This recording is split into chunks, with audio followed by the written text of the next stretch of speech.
I think oftentimes when we hear the story of Ruth, we just automatically jump to, this dating story of Ruth and her Boaz, finding your man, and not realizing that, first of all, Ruth was a widow. She had already been married. Like, nobody ever talks about that. I'm like, it's in the story. Like, start with chapter 1. And so to know that not only was she suffering, but Naomi was also suffering.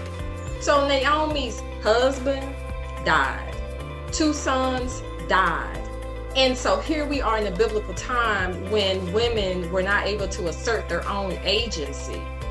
And they were depending upon a male relative to always be able to take care of them. That's heavy.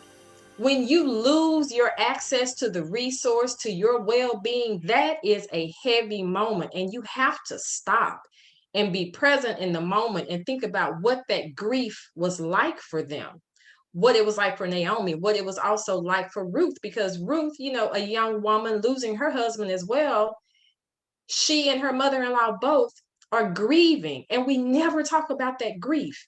We never talk about what it meant for them to be in the midst of that loss and to not know what life was going to be like for them, and then for them to have to migrate all the way to another place. There was no transportation of Uber back then, right? How were 2 women traveling by themselves? What did that even look like? What things did they have? Their belongings? Were they making decisions on, can I carry this with me? What are we going to do when nighttime hits? All of those things help to compound the grief that they're already in.